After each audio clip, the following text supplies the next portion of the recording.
అందరికీ నమస్కారం. నేను మీ రవితేజ. మీరు చూస్తున్నారు city drive world. Dear friends, మీ ముందుకు విక్టోరీకి సంబంధించిన రివ్యూ తీసుకురాలేకపోయాను గానీ, డీటెయిల్డ్ పీడిఏ వీడియో మాత్రం అయితే తీసుకొనొస్తున్నానండి. అండ్ ఈ న్యూ విక్టోరీస్‌లో ఎలా ఉంది? దానికి సంబంధించిన ప్యానెల్ గ్యాప్స్ అవ్వచ్చు, ఫిట్ అండ్ ఫినిషింగ్ అవ్వచ్చు, టోటల్‌గా డీటెయిల్‌గా అయితే నేను మాట్లాడతాను. అండ్ దయచేసి ఈ వీడియో ఎవరైనా షోరూమ్ వాళ్ళు చూస్తున్నట్టయితే గనక, ఈ కార్స్ మీరు తయారు చేయట్లేదు కాబట్టి, ఇది కంపెనీస్ తయారు చేస్తున్నాయి కాబట్టి, వారికి నేను చేస్తున్న రిక్వెస్ట్ కూడా ఇందులో కొన్నున్నాయి. దాన్ని రిక్వెస్ట్ లాగా తీసుకోండి తప్పనిచ్చి, మీరు దాన్ని నెగెటివ్‌గా తీసుకుంటే ఐ కాంట్ డూ ఎనీథింగ్ అండి. ఓకే. మీరు ఇక్కడ చూస్తున్నారు కదా! ఇది టైర్ యొక్క మ్యానుఫ్యాక్చరింగ్ వీక్ అండ్ ఇయర్. ఇక్కడ నేను చేస్తున్న టెస్ట్ అనేది ఏంటి అంటే, లైక్ నాక్ చేయడం ద్వారా ఏదైనా abnormal sounds, extra sounds or else వాటినే రాట్లింగ్ సౌండ్స్ అని కూడా అంటారండి. ఈ రాట్లింగ్ సౌండ్స్ ఏమైనా వస్తున్నాయా? ఇలా నాక్ చేయడం వల్ల ఫ్రంట్ బంపర్ పైన క్లిప్స్ అనేది ప్రాపర్‌గా ఫిట్ అయ్యాయా లేదా అన్నదైతే మనకు అర్థమవుతుంది. క్లాడింగ్ ఉంది కాబట్టి. అండ్ ప్లాస్టిక్ పార్ట్ మీకు ఎక్కడ కనిపించినా కూడా ఖచ్చితంగా నేను ఎలాగైతే నాక్ చేస్తున్నానో అలా నాక్ చేసుకోవాల్సి ఉంటుందండి. అండ్ దీంతో పాటు first of all A pillar నుంచి స్టార్ట్ చేయండి.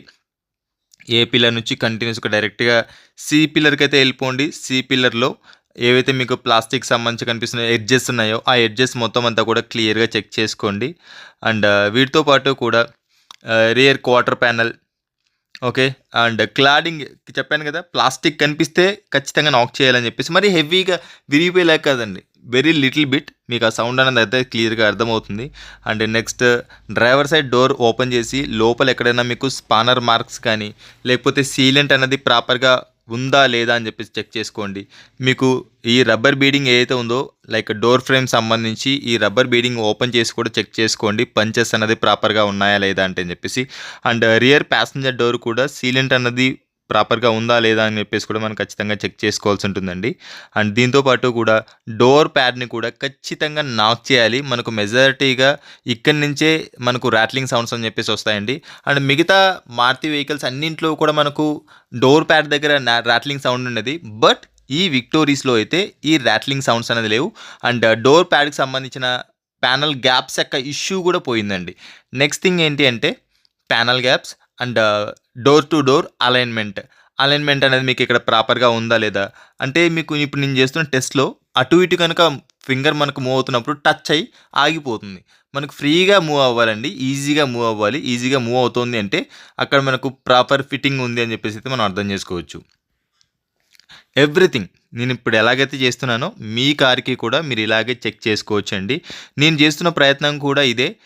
నేను లేని సందర్భంలో మీరు కూడా చెక్ చేసుకోవాలని. అండ్ ఈ టెస్ట్ వచ్చేసేసి సస్పెన్షన్ టెస్ట్ కోసం అండి. ఇందులో మీకు అబ్నార్మల్ సౌండ్ వస్తుంది కదా! ఆ అబ్నార్మల్ సౌండ్ అనేది వీల్ క్యాప్ నుంచి వస్తుంది. అలాంటి సౌండే మీకు ఇన్‌కేస్ సస్పెన్షన్ రిలేటెడ్ గనుక ఉంటే సేమ్ సౌండ్ అనేది కూడా వస్తుంది. ఇక్కడ కూడా మీకు ఒక సౌండ్ వినిపిస్తోంది కదా! ఈ సౌండ్ కూడా మీకు రాట్లింగ్ సౌండ్సేనండి. ఈ విక్టోరీస్‌లో ఈ రాట్లింగ్ సౌండ్స్ అన్నవైతే నేను కొత్త వెహికల్ అంత ఎక్స్‌పెక్ట్ చేయలేదు యాక్చువల్‌గా. ఉండవులే చాలా మోడిఫై చేసుంటారని చెప్పేసి అయితే నేను అనుకున్నా. బట్ అన్‌ఫార్చునేట్‌లీ మనకైతే ఈ రాట్లింగ్ సౌండ్స్ అయితే సర్వసాధారణమైపోతున్నాయి అన్న విధంగా అయితే నాకు అనిపించింది. అండ్ దీంతో పాటు కూడా ఇక్కడ మీరు టెయిల్ గేట్ సంబంధించిన ప్యానెల్ గ్యాప్ చూడొచ్చు. ఆల్మోస్ట్ లిటిల్ ఫింగర్ అయితే లోపలికెళ్ళిపోతుందండి. మీకు నేను నెక్స్ట్ షార్ట్ వీడియోలో అయితే అది చూపిస్తాను. కంప్లీట్‌గా లిటిల్ ఫింగర్ మొత్తం లోపలికెళ్ళిపోతుంది. ఇంత ప్యానెల్ గ్యాప్స్ అన్నదైతే మనకు రియర్ టెయిల్ గేట్ పైనైతే ఉన్నాయి. అండ్ అంటే నాట్ ఓన్లీ దిస్ వెహికల్ అండి. ఆల్మోస్ట్ ఈ విక్టోరీస్ ఏదైతే ఉందో విక్టోరీస్ వెహికల్‌లో మనకు మెజారిటీగా వెహికల్స్ అన్నీ కూడా ఇలాగే వస్తాయన్నమాట. And next rear tail gate open చేసి టెయిల్ గేట్ సంబంధించి స్పానర్ మార్క్స్ ఏమైనా ఉన్నాయా లేదా అని చెప్పేసి చెక్ చేసుకోండి లోపల. అండ్ దీంతో పాటు కూడా ఇక్కడ పెయింటింగ్ రిలేటెడ్ అయితే టెస్ట్ జరుగుతుందండి. దీంతో పాటు కూడా ఎవ్రీథింగ్ అండి. బ్యాక్ ప్యానెల్స్ అవ్వచ్చు, లేకపోతే మనకు రియర్ బంపర్ కనుక మనకు రీపెయింట్ అయిందా లేదా అని చెప్పేసి ఈ బీడింగ్ మనం ఓపెన్ చేస్తే మనకు అక్కడ క్లియర్‌గా తెలుస్తుందండి. అండ్ దీంతో పాటు కూడా బూట్ స్పేస్ ఏదైతే ఉందో ఇక్కడ కూడా రాట్లింగ్ సౌండ్స్ క్లియర్‌గా అయితే మీరు నోటీస్ చేయొచ్చు. వెహికల్‌ని డ్రైవ్ చేస్తున్నప్పుడైతే మీకు ఈ సౌండ్స్ అయితే క్లియర్‌గా వినిపిస్తాయి. అండ్ ఎవరైనా విక్టోరీస్‌ని టెస్ట్ డ్రైవ్ చేసి ఉంటే నాకు ఒకసారి కింద కామెంట్ సెక్షన్‌లో కామెంట్ చేయండి. మీరు ఈ రాట్లింగ్ సౌండ్స్‌ని నోటీస్ చేశారా లేదా ఏంటి అన్న దాని గురించి. అండ్ వీరు కూడా టాటాతో కాంపిటీటర్గా లైక్ పోటీ పడుతూ స్పేర్ వీల్ని అయితే రిమూవ్ చేశారండి. అండ్ మన కొమ్మని మనమే నరుక్కున్నట్టు అనమాట. లైక్ ఎలా అంటే మనం కూడా అలాగే బిహేవ్ చేసాం. దానికోసం గవర్నమెంట్ కూడా ఒక రూల్ తీసుకొచ్చేసేసి స్పేర్ వీల్ని తీసి పడేసేయండి, ఏం చేద్దాం బొక్క అన్నట్టయితే బిహేవ్ చేసింది అనమాట. ఇది గవర్నమెంట్ తీసుకొచ్చిన రూల్ అండి. లైక్ ఎలా అంటే ఇప్పుడు స్పేర్ వీల్ యొక్క లైక్ మ్యాక్సిమం స్పీడ్ 80 కిలోమీటర్స్. మనం ఏం చేస్తున్నాం, స్పేర్ వీల్ని పర్మనెంట్ వీల్ లాగా వాడేస్తూ దాని నుంచి ఎక్కువ ప్రమాదాలు జరుగుతూ ఉన్నాయి. అందుకోసం స్పేర్ వీలే లేదండి మనకి ఇప్పుడు. Okay, and under body test చేసుకోండి. అండర్ బాడీలో మాత్రం నాకు ఇంప్రెషన్ అనిపించింది. లైక్ అండర్ బాడీ కోటింగ్ వేసుకోవాల్సిన అవసరం లేకుండా కింద మొత్తం అంతా కూడా ఫినిషింగ్ ఇచ్చేసారు వీళ్ళు. Next rear quarter panel. And దీంతో పాటు కూడా ఇక్కడ కూడా మీరు రాట్లింగ్ సౌండ్ అయితే క్లియర్గా నోటీస్ చేయొచ్చు. అంటే లైట్గా ఉండడం అండి అక్కడ. అండ్ దీంతో పాటు కూడా లైక్ ఎవ్రీథింగ్ లైక్ ఇందాక చెప్పాను కదా, ఏ పిల్లర్ నుంచి సి పిల్లర్ వరకు చెక్ చేసుకోండి.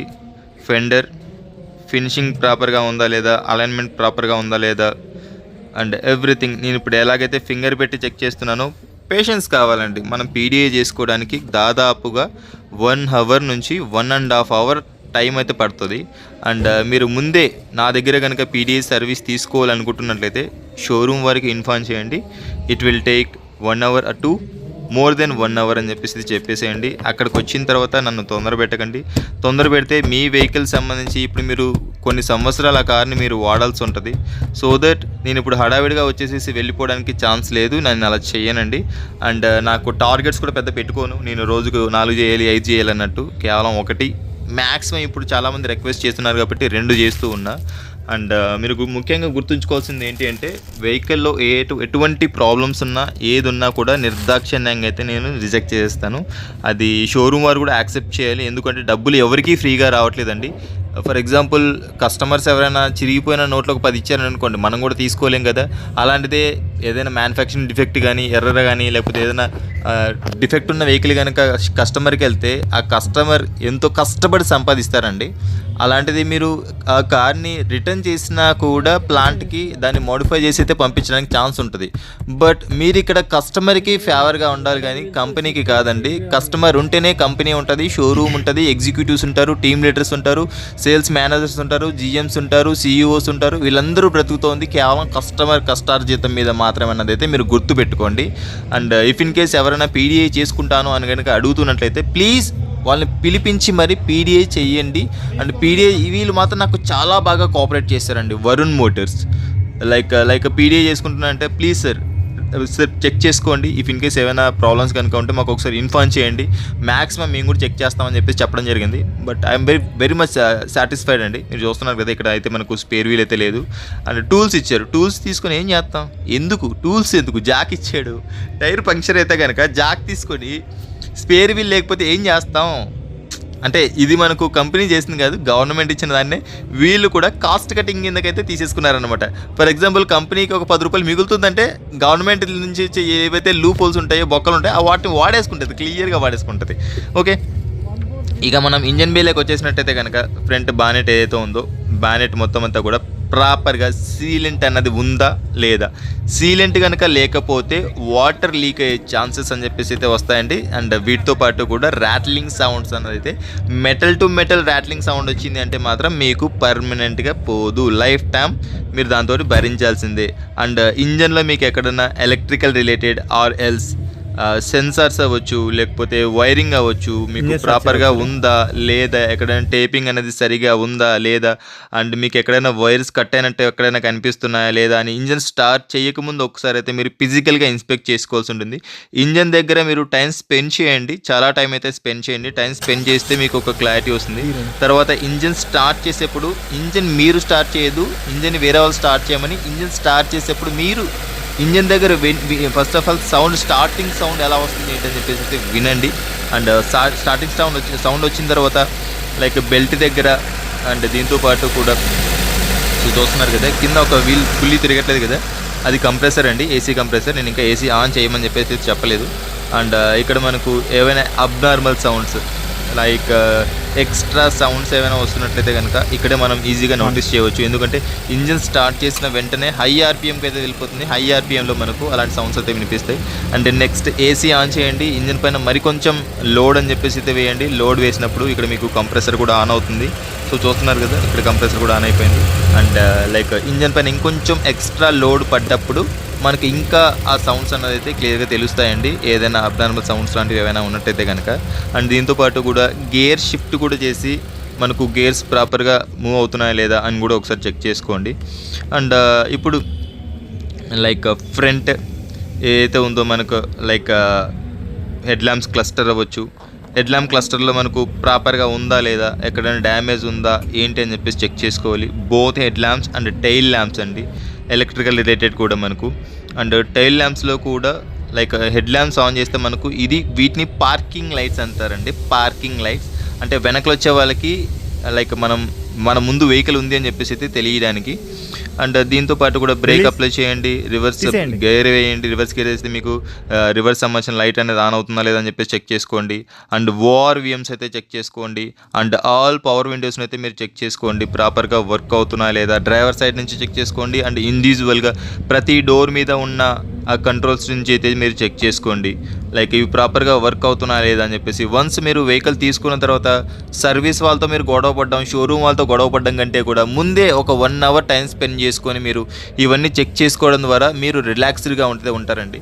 లైక్ మీరు అంతా వెహికల్ తీసుకుని వెళ్ళిన తర్వాత, ఇంటికి వెళ్ళిన తర్వాత కొత్త వెహికల్ తీసుకున్నా నా కార్లో ఈ ప్రాబ్లం వచ్చింది ఆ ప్రాబ్లం వచ్చింది అని చెప్పేసి మీరు మనశ్శాంతిని అయితే కోల్పోతారు. దాంతోపాటు కూడా మీ ఫ్యామిలీని అయితే డిస్టర్బ్ చేస్తారు. రకరకాలుగా ఒక హరాస్మెంట్ అయితే అని చెప్పేసి అయితే ఉంటుంది. చాలా గంటలు, రోజులు, వారాలు, నెలలు అయితే టైం వేస్ట్ అవుతుంది. 1 గంట సేపు మీరు పీడిఏ కోసం టైం స్పెండ్ చేసుకున్నారనుకోండి, అది ఆ రోజు మీరు లీవ్ పెట్టుకుంటారా, పర్మిషన్ తీసుకుంటారా ఆఫీస్లో నుంచి, what ever it may be. Okay. And దీంతో పాటు కూడా డాష్ బోర్డ్, ఇక్కడ డాష్ బోర్డ్లో మనకు ర్యాట్లింగ్ సౌండ్ అనేది అయితే రాకూడదండి. మీరు చూస్తున్నారు కదా, ఈ విధంగా అయితే మీరు చెక్ చేసుకోండి. అండ్ ఆ తర్వాత ఏసీకి సంబంధించిన కంట్రోల్స్ అవ్వచ్చు, లేకపోతే హజార్డ్ సంబంధించిన కంట్రోల్స్ అవ్వచ్చు, ఇవన్నీ కూడా ప్రాపర్గా అయితే మీరు చెక్ చేసుకోవాలి. అండ్ వీటితో పాటు కూడా ఇన్స్ట్రుమెంట్ క్లస్టర్ ఇంజిన్ స్టార్ట్ చేసిన తర్వాత ఎటువంటి సైన్స్ అని చెప్పేసి అయితే కనిపించకూడదండి. ఎక్సెప్టర్స్ లైక్ ఏవైతే సీట్ బెల్ట్ ఉన్నాయో seat belt and hand brake సంబంధించి మాత్రం కనిపించాలి. ఇంకా ఎటువంటి ఇందులో మనకు సైన్స్ అయితే కనిపించకూడదు.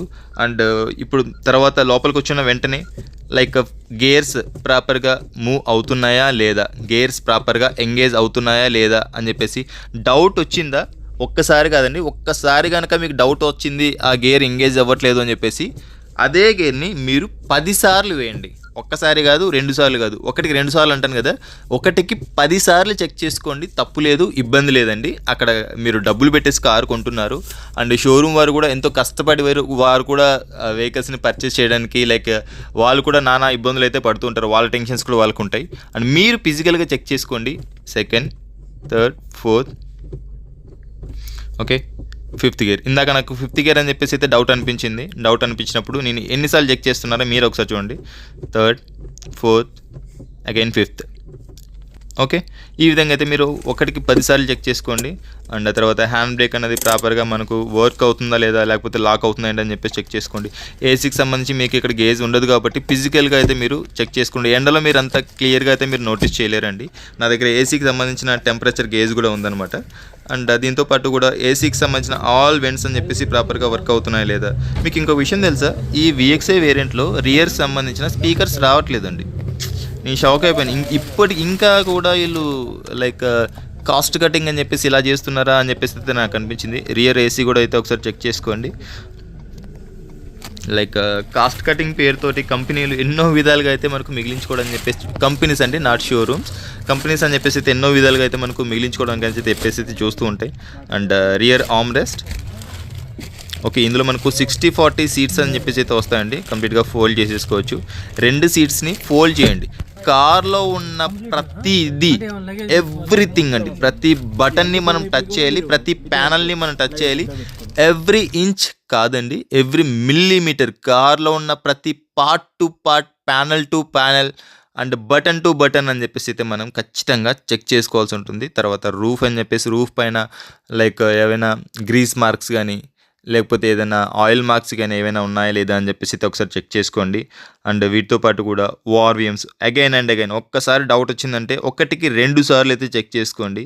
అండ్ షోరూమ్ వారికి చెప్పండి సార్ నేను కొంచెం టైం తీసుకుంటాను. నాకు కొంచెం టైం ఇవ్వండి. నేను నా మీరు వెహికల్ డెలివరీ అనేది ఒక 2 డేస్ తర్వాత తీసుకున్నా కూడా కంప్లీట్‌గా ఇలా చెక్ చేసుకోండి.